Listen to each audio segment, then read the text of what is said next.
이 시간 예배를 통해 우리에게 주시는 하나님 언약의 말씀은 신약성경 요한복음 20장 19절에서 29절의 말씀입니다.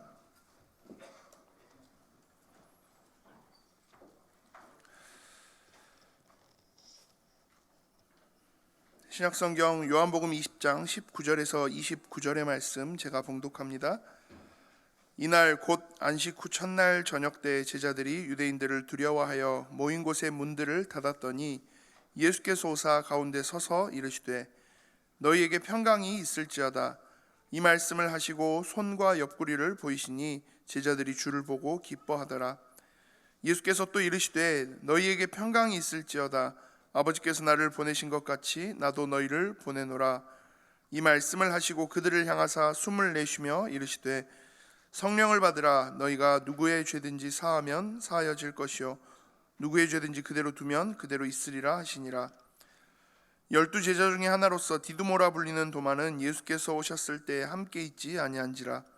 다른 제자들이 그에게 이르되 우리가 주를 보았노라 하니 도마가 이르되 내가 그의 손에 못자국을 보며 내 손가락을 그 못자국에 넣으며 내 손을 그 옆구리에 넣어보지 않고는 믿지 아니하겠노라 하니라.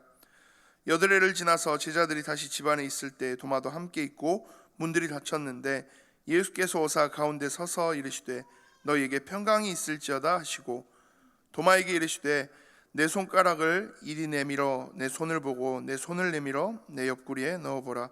그리하여 믿음 없는 자가 되지 말고 믿는 자가 되라. 도마가 대답하여 이르되 나의 주님이시요 나의 하나님이시니이다. 예수께서 이르시되 너는 나를 본고로 믿느냐? 보지 못하고 믿는 자들은 복되도다 하시니라.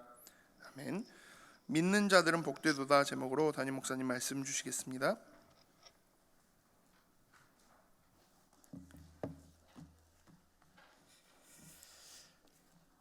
우리 모든 성도님들 AL의 가족들이 이제 코로나를 조금 뒤로 하고 이제 새로 시작한다라는 마음으로 여러분들 더 이렇게 마음을 더 단단히 먹기를 바랍니다. 우리 옆에 있는 분들 그렇게 인사하십시다. 당신은 하나님의 복을 받은 사람입니다. 한 번 더 축복하며 인사하십시다. 주 안에서 사랑하고 축복합니다. 우리 지난주 부활주일을 지냈지요. 꼭 부탁드렸던 부분이 부활주일이 1년에 한 번 다가오는 연중 행사. 제가 지난주에는 보면서 우리 예전에는 우리 부활주일 때 막 달걀 삶아서 주고 이렇게 했는데 큰 의미는 없어요. 그런데도 1년에 한 번 달걀 얻어먹는 재미가 있었는데 그런 재미도 지난주에 보니까 별로 없더라고요. 그런 거는 그냥 지나치더라도 부활의 의미 또 부활 안에서 우리에게 주어지는 능력 그리고 부활을 통해서 우리에게 주어지는 은혜와 감사 이것들을 여러분들 실제로 여러분의 것으로 붙잡고 힘을 얻는 시간들이 되기를 바랍니다. 서론적으로 그래서 여러분들이 부활 우리 예수님의 부활 믿는다라고 하는데 실제 그 부활에 대한 부분들을 우리가 많은 부분 잘 모르고 또 놓치고 있는 부분도 있어요. 신앙생활 오래 하신 분들마저도 예수님의 부활 그게 구체적으로 뭐지? 라고 질문을 하는 부분도 많이 있죠. 그래서 오늘 서론적으로는 잠깐 부활에 대한 부분들을 한 번 더 점검하고 살펴보려고 합니다. 예수님께서 죽으시고 부활하셨어요. 그 예수님께서 부활하셨다. 그 부활은 어떤 부활일까요?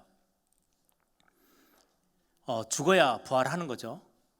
예수님이 십자가에서 죽으셨어요. 그리고 부활하셨어요. 그럼 무엇이 죽었고 무엇이 다시 살아났다는 말입니까? 굉장히 어떻게 보면 뭐지? 라고 이렇게 여러분들이 생각하실 수 있는데 조금 이렇게 구체적으로 성경 전체를 보시면서 확인해 보아야 합니다. 예수님은 원래 인간이 아니셨고 하나님이십니다. 그렇죠? 삼위의 하나님 중에 제2위 성자 예수님, 성자 하나님이십니다. 그게 신성이에요. 하나님의 신성. 그분이 우리를 창조하셨고 그분이 우리의 하나님이 되세요. 그런데 우리 인류의 모든 죄, 저와 여러분의 죄를 담당하시기 위해서 인간의 몸을 입고 이 땅에 내려오셨어요. 그걸 보고 성육신이라고 하고요. 그때 인성을 갖게 되셨어요. 하나님이신 신성 있는데 인성을 가지고 있는데 이 인성은 부족함이 없이 우리와 똑같은 인성을 가지셨어요. 그러면 예수님이 죽으셨다라고 했을 때 신성이 죽은 건 아니죠. 그렇죠? 하나님이 죽으실 수는 없어요. 신성은 그대로 하나님이세요. 만왕의 왕이시고 창조주 되시고 성자 예수님 되세요. 그 신성은 그대로예요. 변함이 없어요. 그러면 인성을 살펴볼까요? 우리 인성은 몸과 우리 육체와 영혼이 있어요. 그러면 예수님이 죽으셨다라고 했을 때는 영혼이 죽습니까? 인성에 저와 여러분도 똑같아요. 우리 몸뚱아리가 있고 우리 안에 영혼이 있어요. 하나님이 우리를 영적 존재로 창조하셨죠. 우리가 뭐 병이 걸렸다, 사고가 났다, 또 이런저런 어떤 나이가 먹어서 이런저런 많은 일 때문에, 질병 때문에 이 땅을 떠난다. 영혼이 죽는 건 아니에요. 영혼은 죽지 않도록 하나님께서 그렇게 창조하셨어요. 그러면 예수님이 죽으셨다 그리고 부활하셨다라고 했을 때는 예수님이 인성 중에 몸이 죽고 몸이 다시 살아난 거예요. 그래, 많은 이단들 또 이상한 종교들, 미신들은 사람이 죽고 나면은 이 영혼이 안 죽고 불신자들도 안 죽는 걸 아는 거죠. 막 이 땅을 떠돌아다니면서 귀신으로 떠돌아다닌다. 그래서 우리가 조상을 위해서 제사도 지내야 된다. 이런 이야기를 하죠. 성경은 단 한 번도 그렇게 말씀하고 있잖아요. 그 귀신은 말 그대로 진짜 귀신의 장난이에요.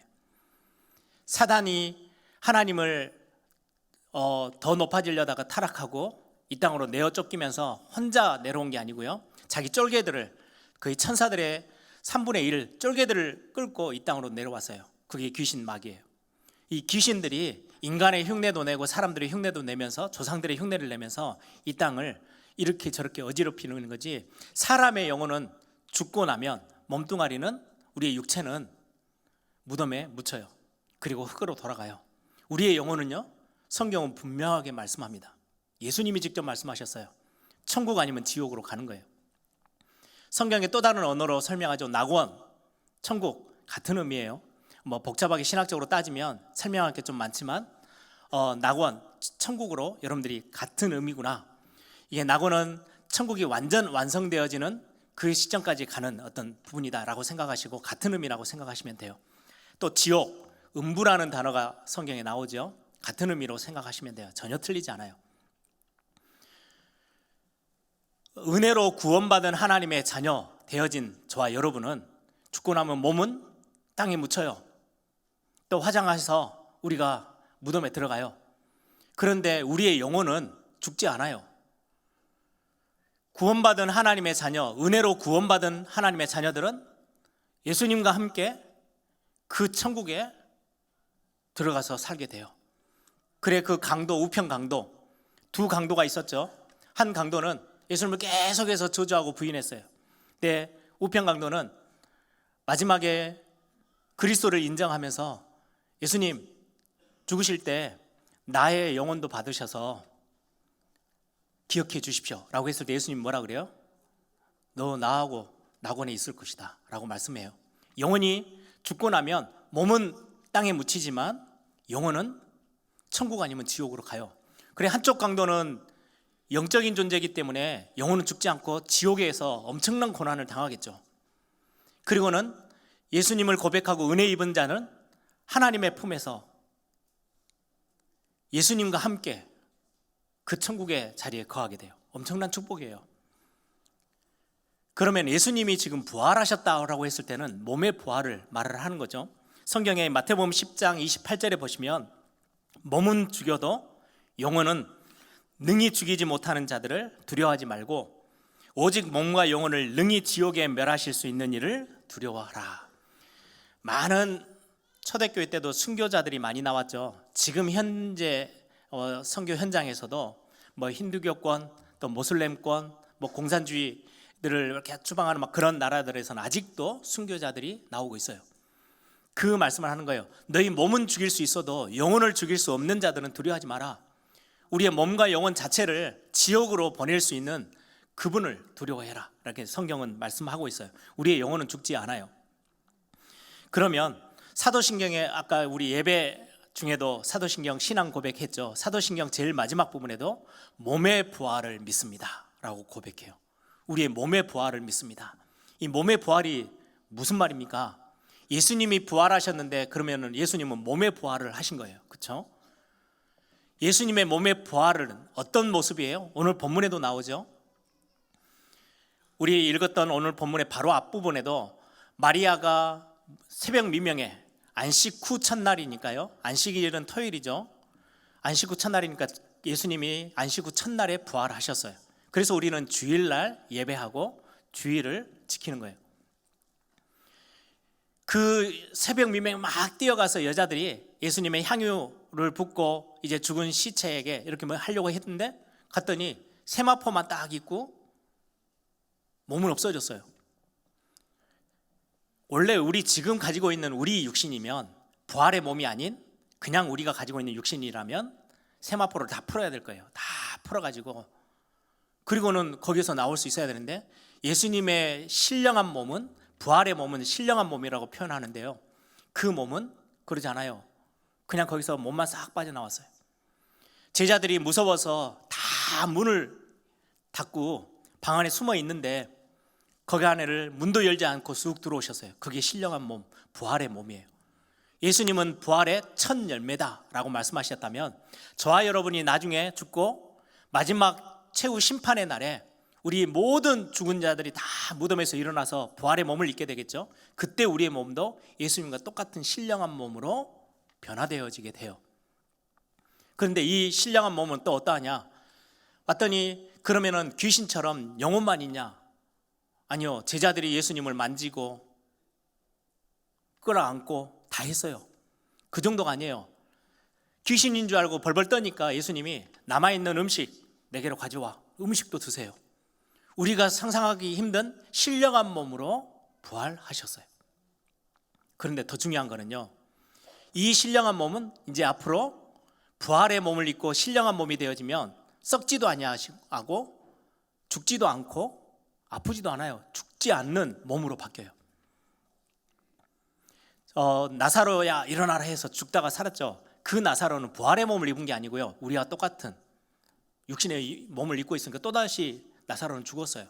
근데 나중에 최후의 날 예수님이 심판주로 오실 때는 모든 자들이 다 몸의 부활을 맛보게 될 거예요. 그런데 이제 여기에서 우리의 은혜와 우리의 감사와 축복이 거기에 담겨져 있어요. 우리 많은 이번 한 해 시작하면서 상반기 때 많은 장례식이 교회 안에 있었어요. 예전보다 훨씬 더 많은 장례식이 있었어요. 이별의 아픔들이 참 많죠. 가족들을 떠나보내는.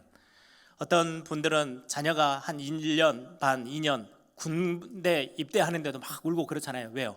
헤어짐에, 사랑하는 자가 헤어졌을 때 그 슬픔은 말로 할 수 없어요. 표현할 수 없어요. 죽음이라는 것 앞에 가족들이, 보고 싶었던 사랑하는 가족들이 헤어져요. 이별해요.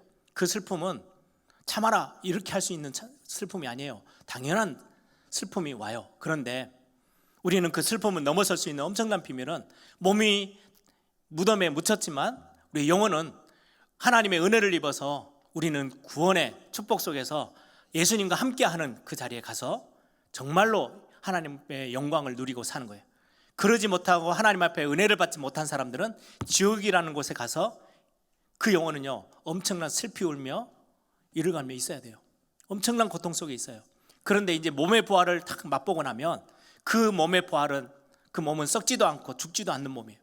그걸 가지고 심판의 날에 예수님의 그 심판대 앞에 딱 서야 되는데, 은혜를 입은 저와 여러분은 양으로 구분되어져서 심판에 임하지 않고 영원한 하나님의 천국에 임해서 엄청난 찬양과 축복과 감사하며 그 자리에 있게 돼요. 썩지도 않고 죽지도 않는 몸을 가지고 함께 서로 사랑을 나누며 먹고 마시며 그 자리에서 영원토록 하나님의 보좌와 함께 우린 천국에 거하게 돼요. 몸의 부활을 맛보고 죽지도 않고 썩지도 않는 이 몸을 가지고 은혜를 입지 못한 불신자들은, 하나님을 믿지 않는 사람들은 지옥이라는 곳에 가서 영원토록 그 몸의 부활을 가지고 영원토록 고통당하며 썩지도 않고 타지도 않고 죽지도 않는 그 몸을 가지고요, 지옥에 거해 있어야 돼요. 그게 성경에서 우리에게 말씀하시는 굉장히 중요한 부분이에요. 그래서 하나님의 자녀들 구원의 축복 속에 들어온 사람들은 죽음이 굉장히 어떻게 보면 지나가야 되는 숙제지만 기쁨의 과정이에요. 죽어야 부활할 수 있어요. 부활하고 나면 진짜 신령한 몸을 예수님처럼 덧입어서 영원히 천국에서 우리는 함께 할 수 있어요. 이 비밀이 우리에게 있기 때문에 죽음을 두려워하지 않고 우리는 죽음을 넘어서는 거예요. 그러면 예수님이 거지 나사로와 부자의 비유에서도 말씀하신 것처럼 천주교나 이런 다른 종교에서는 연옥이 있다. 그래서 거기에 머물고 있다가 막 후대들이 뭔가를 잘하고 열심히 신앙생활하고 막 헌금도 하고 하면은 거기에서 천국 아니면 지옥으로 옮겨간다? 아니요, 성경은 그렇게 설명한 적이 단 한 번도 없어요. 죽자마자 몸은 무덤에 묻히지만 영혼은 천국 아니면 지옥으로 이미 들어가요. 나중에 이제 부활의 몸을 입고 나면 그때는 영원토록 썩지도 않고 죽지도 않는 몸을 가지고 그 천국에서 영원히 하나님과 함께 하는 거예요. 아니면 지옥에 있든지 이 둘 중에 하나가요. 그래서 죽기 전에 구원의 은혜를 입는 것은 그 시간밖에 없어요, 기회가. 그래서 우리가 힘을 다해서 이 땅에 사는 동안에 우리가 전도하는 겁니다. 생명 살리기 위해서. 몸이 땅에 묻히는 그 순간부터는요, 구원 얻을 수 있는 기회가 없어져 버려요. 그래서 반드시 기억하셔야 됩니다. 우리가 받은 구원의 축복 안에 부활의 능력과 감사와 은혜는요, 어마어마해요. 그래서 우리는 이 땅에 그렇게 많은 미련을 두고 살지 않아요. 왜요? 영원히 덧입는 그 신령한 몸을 가지고 우리는 영원한 천국에서 거하게 될 거기 때문에. 지금도 몸은 땅에 묻혀 있지만 우리 먼저 간 우리 선조들, 우리 먼저 간 믿음의 가족들은요, 그 영원히 하나님과 함께 엄청난 찬양과 함께 누리고 그 천국에서 누리고 있어요. 그러다가 몸의 부활과 함께는요, 영원한 축복 속에 거하게 되는 거죠. 기억하십시오. 우리에게 주신 하나님의 구원은 단순하게 이 땅에서 기도하니까 좀 응답된다, 이걸 넘어서는 엄청난 축복입니다. 오늘 이 부활의 아침에 그날, 이제 오늘 본문은 부활의 아침과 함께 그 이후에 일어났던 일들이 기록되어져 있는데요, 오늘 29절에 보니까 예수께서 이르시되 너는 나를 본고로 믿느냐, 보지 못하고 믿는 자들은 복되도다 하시니라. 이 본문에서 제가 설교 제목을 정했습니다. 믿는 자들은 복되도다. 오늘 본문에 보니까 특히 예수님의 제자들, 이제 12명 중에 1명 가룟 요단은 이제 떨어져 나갔고요, 11명의 제자들과 함께 예수님을 공생의 기간에 계속 따랐던 신실한 그 여인들, 믿음의 여인들까지 오늘 나와 있는데요, 많은 제자들이 있었는데요, 예수님의 부활을 전혀 믿지 않았어요. 예수님이 공생의 기간 동안에 여러 번 말씀하셨거든요. 죽고 나서 내가 부활할 거야, 3일 뒤에 부활할 거야, 다시 살아날 거야 이야기했는데 이 예수님의 말씀을요, 전혀 믿지 않았어요. 보세요. 아침 일찍, 주일 부활의 날 아침 일찍 여인들이 향유도 들고 마리아와 함께 그 무덤에 갔더니요, 무덤이 비어있네요. 세마포만 그대로 있고 몸은 없어요.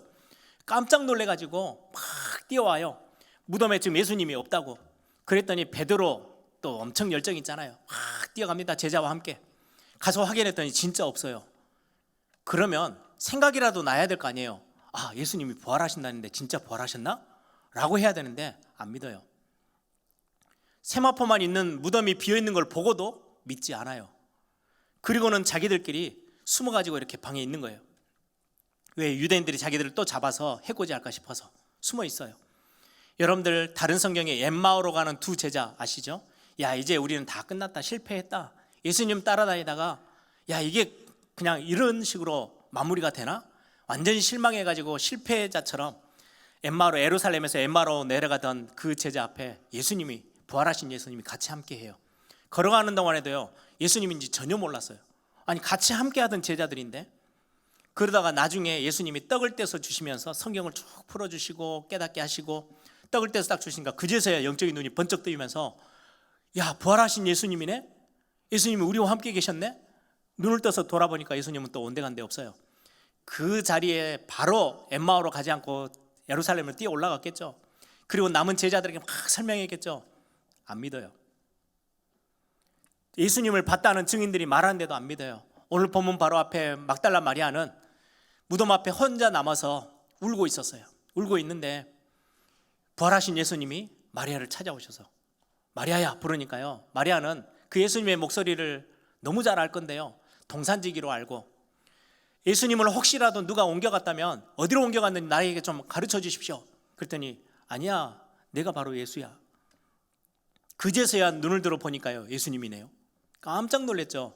그리고는 예수님을 보고 제자들에게 뛰어와서 이야기하면, 내가 지금 부활하신 예수님을 직접 봤다, 만나고 대화도 했다. 그런데도 제자들은 안 믿었어요. 더더욱 제자들이 이렇게 10명의 제자, 도마는 따로 어디 일보러 나갔는지 없었어요. 10명의 제자가 숨어서 방문 다 닫고 있는데 거기 예수님 찾아오셨네요. 샬롬 하면서 너에게 평강이 있을지어다, 그러면서 많은 대화를 하고 가셨어요. 이 이야기를 도마가 이제 오고 나니까, 야, 모든 제자들이 막 자기 막 얼마나 입이 막 부르트도록 이야기했겠죠. 예수님이 살아나셨다, 진짜로 살아나셨네, 막 이야기하는데 도마는 끝까지 안 믿습니다. 내가 그 못자국에 손 넣어보고 옆구리에 손 넣어봐야 나는 믿을 거야. 8일 동안이나 설명을 했어요. 제자들이 막 예수님 본 사람들이 막 크게 하는데 도마는 끝까지 8일 만에 예수님이 11제자가 다 모여있는 그 자리에 다시 또 찾아오셨어요. 그제서야 도마가 뭐라고 말합니까? 나의 주, 나의 하나님이라고 고백해요. 여러분, 오늘 이 내용들을 쭉 보시면서 부활의 주님 안 믿어요. 그렇게 많은 사건들을 보였는데도 안 믿어요. 이들은 예수님이 직접 살아계신 거 직접 보고, 예수님이 부활하신 그 몸 직접 만지고 같이 식사하고 다 했어요. 여러분, 엄청난 기적을 맛보면 믿음이 생깁니까? 그렇지 않아요. 우리가 신앙생활 하는데 엄청난 체험이 막 와요. 막 병이 낫고 엄청난 막 이런저런 기적의 역사를 경험하고 하나님의 역사를 체험해요. 믿음이 생깁니까? 아닙니다. 믿음은 그렇게 해서 생기는 게 아니에요. 그러면 오늘 제자들은 살아계신 예수님을 보고 체험하고 듣고 다 했는데도요, 실제 믿음은 거기서 일어나지 않았어요. 성경에 예수님이 사역을 하시는 중에 가버나움, 그리고 벳세다, 고라신, 이 지역 도시들에서는요 엄청 기적을 많이 행했어요. 다른 도시에서보다 훨씬 더 많은 기적을 행하셨어요. 가버나움, 벳세다, 고라신. 그런데 이들이 예수님을 안 믿는 거예요. 하나님의 아들인 것도 안 믿고 너무 많은 부분들을 믿음 없는 행동을 하니까 예수님이 답답하셔서 하신 말씀이에요. 가버나움아, 벳세다야, 고라시나, 너희들에게 행한 이 기적의 아주 작은 부분만 소돔과 고모라에게, 소돔과 고모라 성 아시죠? 거기 성에서 행했다면 아직 소돔과 고모라 성이 불멸망을 당하지 않고 지금까지도 있었을 거다. 얼마나 믿음 없는 이 도시들의 사람들을 책망하시는지요. 기적을 본다고 믿음이 생기는 게 절대 아니에요. 그 소련, 지금 러시아죠. 러시아가 되기 전에 소련이 제일 먼저 우주로, 지구 밖으로 우주선을 쏘아 보냈잖아요.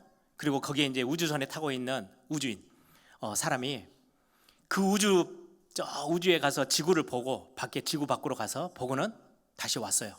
오고는 하는 말이 그 말입니다. 내가 우주 밖에, 지구 밖으로 가봤더니 거기에도 하나님 없더라. 하나님 살아계시지 않아. 하나님 없어 라고 했더니 그 러시아의 동방정교회, 러시아는 동방정교회라는 교회를 가지고 있거든요. 그 사제 목회자가 하는 말이에요.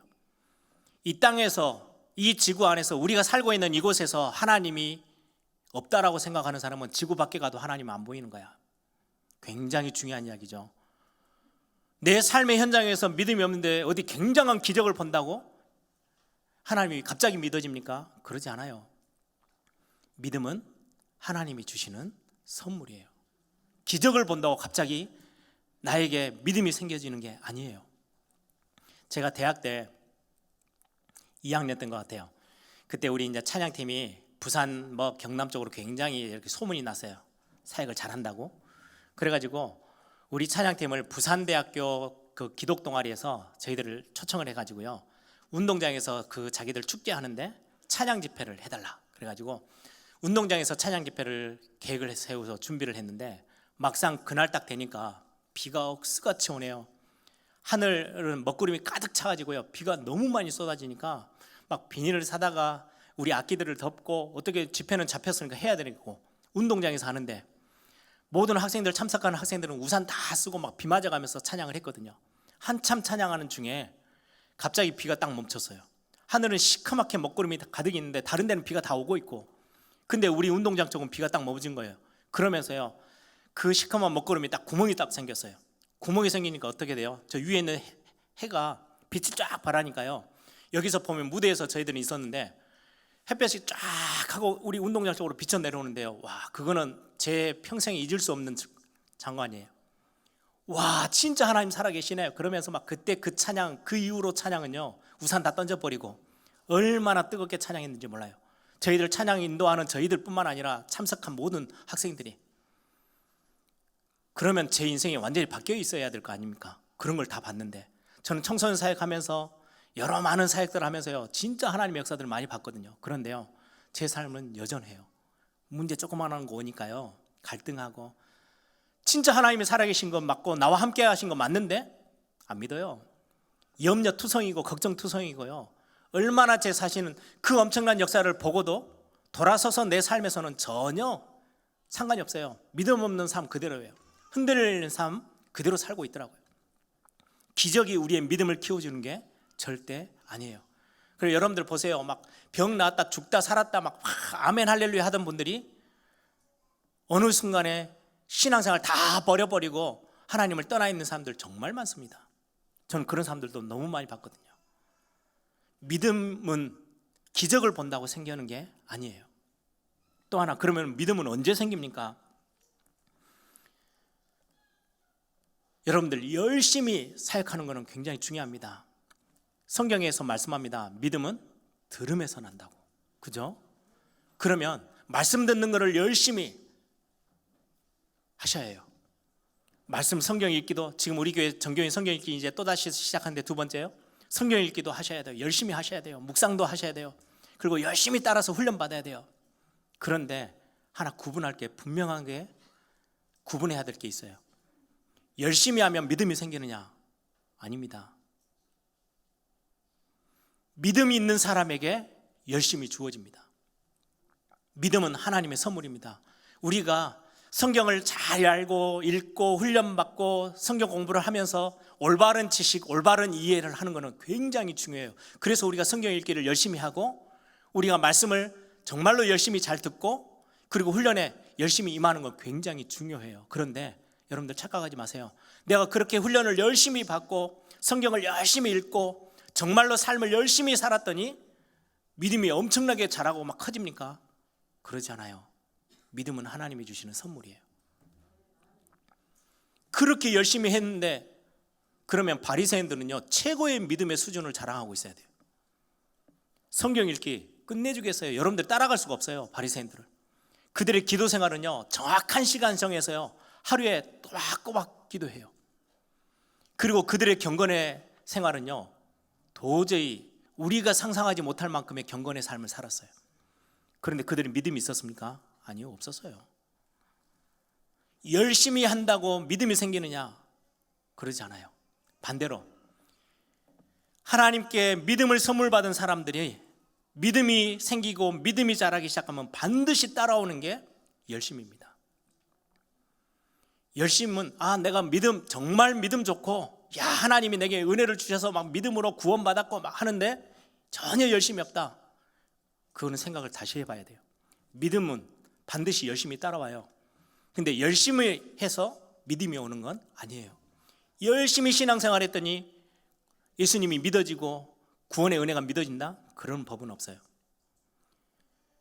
믿음은 전적으로 들음에서 나는데 그 듣는 거를 그래서 우리가 최선을 다하고 마음을 다해야 하는 거예요. 그런데 그 믿음은 은혜로 주셔요. 그래서 오늘 본문이 그겁니다. 믿는 자들은 대단하다 이게 아니고요 복되도 돼요. 복이 된대요. 복 받은 사람, 하나님께 복을 받은 사람만이 이 믿음을 소유하게 되어져요.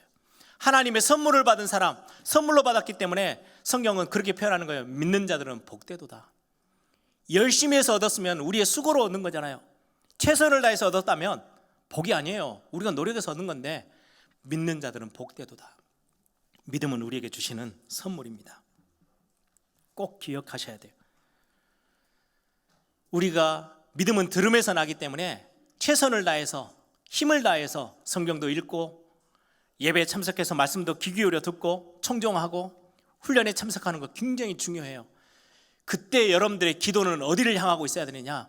여러분들이 예배하면서 성경 읽으면서 훈련을 받으면서 뭐 해야 되느냐? 하나님, 오늘 내가 예배 가운데 내가 집중해서 하나님 앞에 나아갑니다. 하나님, 내게 은혜를 더하여 주옵소서. 오늘 예수님이, 부활하신 예수님이 제자들을 찾아오셔서 뭐라고 말해요? 성령을 받아라. 예수님은 이제 부활 승천하셔서 보좌 우편에서 대제사장으로서 그 우리를 중보하고 계시는 그동안에 이 땅에 우리를 버려두지 아니하시고 성령 하나님을 우리에게 보내셔서 보혜사 성령, 우리를 보호하고 지키시고 우리에게 도움 주시며 우리에게 깨닫게 하시고 믿음 허락하시는 성령을 우리에게 보내시겠다고. 그래서 성령을 받아라. 그래서 여러분, 우리가 신앙생활하는데 이 부분은요, 오늘 메시지에서 정말 중요합니다. 여러분들 신앙생활하는 중에 예배하러 나오시면서 성령의 도우심을 구하세요. 내가 단 1분도 빠지지 않고 최선을 다해서 예배했습니다. 그럼 믿음이 생기느냐? 아니요. 믿음은 하나님이 주셔요. 성령의 도우심이 필요해요. 성경을 읽으면서 이 성경이 나를 완전히 변화시켰네. 이 축복은 어디에서 오느냐? 반드시 기적이 아닌 말씀을 들을 때, 말씀을 읽을 때 믿음이 자라는데, 그거는 내가 열심히 성경을 봤기 때문이 아니고요, 그때 하나님은 내게 주시는 믿음은 선물이에요. 그래서 구하셔야 해요. 구하라, 찾으라, 두드려라. 이게 우리가 받는 믿음의 엄청난 비밀입니다. 그래서 저는 제가 세 단어, 간절함, 사모함, 청종함, 이거는 어디에 나온 단어가 아니고요, 제가 신앙생활하면서 그래, 이 내 마음밭을 위해서 붙잡아야지. 저는 어렸을 때부터요, 엄청난 많은 메시지를 들었어요. 아버지가 목사님이니까 예배 시간에 빠지면 죽어요. 엄청 야단을 맞고 이거는 살아남을 수가 없어요. 와야 돼요. 그런데 제 마음밭이 어땠는지 아세요? 돌짝밭, 가시밭, 길가밭. 뭐 말씀을 많이 듣는다고 제가 막 믿음이 막 자라느냐? 그것도 아니에요. 그런데 어느 날 제가 대학을 딱 들어가면서 하나님, 내 모습이 이러해요. 이제는 내가 더 이상 은혜 받지 못하는 자리에 앉아있지 않고 말씀 들을 때 내가 집중해서 하나님의 은혜를 제가 구합니다. 그때 예배 시작하기 전 1분 30초도 안 되는 시간 매주 그걸 놓고 기도했어요. 정말 간절하게 진짜로 기도했어요. 은혜를 사모하면서. 그리고는 말씀 들을 때요, 제 귀를 쫑긋 열고요, 청종함으로 들었어요. 그런데 어느 날 하나님이 믿음을 선물로 주신다는 거 진짜 맞아요. 어느 날 말씀 듣다가 그 어렸을 때부터 수도 없이 들었던 하나님이 너와 함께 계셔, 이 말을 모르는 사람이 없잖아요. 다 알고 있는데 어느 날 그게 믿어졌어요. 와, 하나님이 진짜 나와 함께 계셔? 이게 믿어지는데요, 제 삶을 송두리째 바꾸더라고요. 왜 내가 이렇게 믿음 없이, 왜 이렇게 염려하면서 걱정하면서 이렇게 답답하게 살았을까? 하나님이 나와 함께 하시는데, 끝났는데. 그때부터 제 삶이요, 바뀌기 시작하더라고요. 기적을 받을 때도 내 삶은 그대로였어요. 열심을 냈을 때도요, 그대로였어요. 대학 때 막 엄청 열심히 청소년 사역하고 막 전도 현장 다니고 얼마나 열심히 뛰었는지 몰라요. 학교 학생들, 직원들이 다 인정해 줄 만큼. 근데 제 삶은 똑같더라고요. 안 변해요. 근데 어느 날 하나님께 은혜를 구하고 은혜를 덧입기를 위하고 믿음을 달라고 기도했는데요, 오늘 하나님이 저에게 믿음을 선물로 주셨어요. 믿음은 하나님이 주시는 선물입니다. 이 믿음 여러분들이 얻기를 성령 하나님의 도우심을 구하세요. 예배하러 나올 때마다 여러분들 성경을 펴서 성경 읽기 하시면서 잠깐 10초도 안 되는 시간이지만, 하나님, 성령 하나님, 내가 오늘 성경 읽을 때 나에게 이 성경 안에서 믿음이 회복되게 하시고 하나님의 은혜가 나에게 임하는 시간 되게 해주십시오. 간단한 시간인데요, 성령의 도우심을 구하는 날 하나님은 우리에게 엄청난 은혜를 부으십니다. 어떤 은혜냐? 여러분들 오늘 본문에 보시면 여러 가지 내용들이 나와요. 오늘 본문 바로 앞에 마리아가 11절에 보시니까 무덤 밖에 서서 울고 있는 마리아. 어느 날 이 부활하신 예수님을 실제로 믿어지는 그 시간, 이 마리아는요, 인생이 바뀌기 시작했어요. 슬픔 가운데 있었던 마리아. 저는 그렇게 묵상했어요. 그래, 우리의 삶에 참 많은 슬픔이 있지. 우리에게는 많은 질병으로 인해서, 상처로 인해서, 아픔으로 인해서 고통받으며 여러 가지 많은 시련 속에서 우리는 슬픔을 안고 살아가요. 이거는 피할 수 없는 우리 인생, 육신을 가지고 살아가고 있는, 이 땅에 살고 있는 저와 여러분이 가지고 있는 어쩔 수 없는 상황이에요. 그런데 믿음이 주어지면, 하나님이 우리에게 믿음 주시면 넘어서요. 얼마나 담대하게 복음의 증인으로 서게 되는지요. 회복되어지고 기쁨을 맞이하고 증인의 삶을 살게 되어지는 거예요. 오늘 19절을 보세요. 도마를 뺀 10명의 제자, 가룟유다는 아예 이제 끝났고 10명의 제자가 지금 다른 제자들과 함께, 여인들과 함께 지금 숨어서 문을 다 닫고 모여있는 그 자리에 오늘 성경은 19절에 그렇게 표현합니다. 이날 곧 안식 후 첫날 저녁 때에 제자들이 유대인들을 두려워하여 모인 곳의 문들을 닫았더니, 두려워하여, 인간에게 있는 가장 큰, 가장 무서운 감정이요, 두려움이래요. 특히 이번 코로나를 맞으면서 제가 기사를 한번 봤어요. 어떠냐라고 물어봤더니 코로나에 대한 두려움이 심각하게 퍼센테이지가 엄청 높아졌더라고요. 두려움, 우리에게 오는 실패 때문에 불안함, 염려, 걱정, 근심, 이게 다 찾아오는 거예요. 우리는 그 삶에서 살잖아요. 여러 가지 질병으로 인한 죽음의 두려움 앞에, 질병의 두려움 앞에 우리가 코로나 때 막 엄청나게 신경 쓰는 이유가 뭐예요? 이것 때문에 혹시라도 다른 질병으로, 다른 문제로 더 커질까 싶어서 엄청나게 조심조심 하는 거잖아요. 그 밑에는요, 엄청난 두려움이 깔려 있어요. 그건 당연히 인간이 가지고 있는 두려움이에요. 뿐만 아니라 문제 앞에서, 연약함 앞에서, 질병 앞에서, 암이 찾아왔을 때 우리는 엄청난 두려움을 제일 먼저 경험하게 되죠. 이런 많은 질병 앞에서 우리는 두려움이 있어요. 그런데 믿음이 주어지면 이걸 넘어서요. 이 10명의 제자가 그렇게 숨어서 두려움 속에 있었던 이 제자들이 삶이 갑자기 바뀌었어요. 성령의 충만함을 받고 믿음의 어마어마한 선물을 받고 나서는요, 이들이 초대교회 때 사도행전에 기록된 모습들을 보세요. 죽음도 두려워하지 않았어요. 그 두려워 벌벌 떨던 베드로, 예수님을 막 저주하고 부인했던 그 베드로도 잡혔을 때, 헤로당이 잡아넣었을 때 감옥에서 자고 있어요. 얼마나 평안한지요. 두려움이 없어졌어요.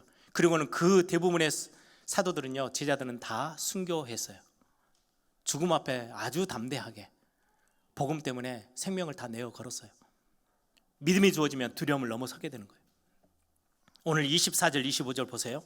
마지막 한 명, 10명에 속하지 못했던, 예수님을 경험하지 못하고 있었던 도마에 대한 이야기입니다. 12제자 중에 하나로서 디두모라 불리는 도마는 예수께서 오셨을 때에 함께 있지 아니한지라. 다른 제자들이 그에게 이르되 우리가 주를 보았노라 하니 도마가 이르되 내가 그의 손에 못자국을 보며 내 손가락을 그 못자국에 넣으며 내 손을 그 옆구리에 넣어보지 않고는 믿지 아니하겠노라. 여드레가 지나서 8일이 지나는 동안에도 계속 똑같은 이야기는 나는 봐야 믿어. 이거는 그냥 우리가 별명을 붙여놨죠. 도마는 의심 많은 도마 뭐 이렇게 하는데요, 너무 부정적으로만 볼 이유가 없어요. 저는 반대로 이 도마의 어떤 부분을 어느 정도 저는 더 좋아하거든요. 붕집회 갔는데 부흥 강사가 앞도 뒤도 없어요. 믿습니까? 그러면 아멘 아멘. 저는 그거 제일 싫어해요. 뭘 믿는다는 건지, 왜 저렇게 소리를, 뭘 믿으라고 하는 건지, 그러면 왜 믿는다고 아멘 하고 있는지, 저는 그게 어렸을 때부터요 너무 싫었어요. 그냥 대답 안 해요. 왜요? 뭘 알아야 대답을 하고 무슨 하죠. 신앙생활 막 무작정 아무거나 막 말하면요, 아멘 하는 사람들은요 저는 별로 안 좋아해요. 왜요? 근거가 있어야 될 거 아니에요. 도마는 굉장히 뛰어나고요, 사실적이고 객관적이고 합리적인 사람, 이성적인 사람, 과학적인 사람이에요. 거의 대부분 많은 엘리트들, 성공자들이 그러하죠. 이 사람들이 신앙생활 하는 거는요 쉽지 않아요. 굉장히 지식이 많이 있거든요. 그런데 이러한 도마에게 하나님께서 믿음을 선물로 주시자마자 도마의 삶은 완전히 바뀌었어요. 도마가 나중에 전승 기록에 보면 인도에까지 가서요 복음을 전해요. 그러다 거기에서 순교해요. 지금도 도마가 사역했던 그 현장에 도마 이름을 걸고, 도마 그 예수님의 사도 도마를 이름을 걸고 세워져 있는 교회도 있대요. 여러분, 거기에서 순교할 만큼 단순하게 야 사실적이고 굉장히 합리적이고 똑똑하고 엘리트 믿음이 들어가면 바뀌어요. 아무리 두려움 가운데 두려워 떨던 사람이라도 믿음이 주어지면 바뀌어요. 슬픔 가운데 상처에 뒹굴던 사람이라 할지라도 어느 날 믿음이 주어지면 바뀌게 돼 있어요. 변화되어져요. 새로 시작할 수 있어요. 이게 믿음의 능력입니다. 이 믿음은 하나님이 주시는 거예요. 이 믿음을 선물로 받는 사람들을 보고 성경은 복되도다라고 말해요. 여러분, 어쩌다가 예수님의 십자가가 나를 위한 십자가구나. 여러분들은 예수님을 만난 적, 만진 적, 본 적이 없잖아요. 그런데 믿어져요. 얼마나 감사한 은혜인지 아십니까? 주님의 부활이, 승천이 나를 위한 것이었구나. 믿어져요. 그분이 지금 나와 함께 하시는 거구나. 믿어져요. 여러분들 복을 받은 사람입니다. 그래서 제가 예배 시작하면서, 설교 시작하면서 당신은 하나님께 복을 받은 사람입니다. 예, 진짜 복을 받은 분들이에요. 말씀을 정리합니다. 성령의 도우심을 구하십시오. 성경 읽기 이제 또 두 번째 시작하죠. 예, 성경 읽기 하시면서 열심을 내서 하세요. 그런데 반드시 기도하세요. 하나님, 내게 이 말씀 속에서 큰 믿음이 생겨나도록. 믿음이 생겨나면 어떤 슬픔도, 어떤 두려움도, 어떤 세상의 지식도 다 뛰어넘을 수 있어요. 성령의 도우심을 구하십시오. 언제요? 여러분들이 예배하러 나오실 때마다, 말씀을 들으러 나오실 때마다. 믿음은 들으면서밖에 안 나와요. 말씀 때문에 우리에게 믿음이 생겨지는데, 이 믿음은 하나님이 우리에게 선물로 주시고 복으로 주시는 거예요. 여러분들 이제 훈련 새로 시작하십시오. 우리 2년 동안 좀 머뭇거리고 그냥 영상으로 이렇게 훈련했잖아요. 이젠 토요일 핵심도 우리 렘넌트 데이들, 제가 어제 교육자들에게도 부탁했어요. 각 렘넌트 국에서 각 교육자들이 이제 렘넌트 데이, 우리 렘넌트들은 다 현장으로 나와서 렘넌트 우리 교회에서 본당에서 같이 함께 하자고. 우리 토요일 훈련들, 이런저런 많은 훈련들 이제는 그냥 멈춰 있지 마시고 다 회복해 나가십시다. 열심을 내는 건 열심히 내는 거지만 그 훈련 받으시면서요, 꼭 기도하세요. 성령의 도우심을. 하나님, 내게 믿음을 더해 주십시오. 믿음이 더 커져서 지금 내가 현실에 묶여있는 모든 것들을 뛰어넘을 수 있을 만큼, 더 큰 하나님 앞에 영광 돌릴 수 있을 만큼의 믿음이 하나님께로부터 주어지는 그런 은혜를 덧입도록 하나님 나에게 역사해 주십시오. 우리가 그렇게 기도하며 또 새로 도전하는 그런 중요한 축복된 축복의 날이 되기를 소망합니다.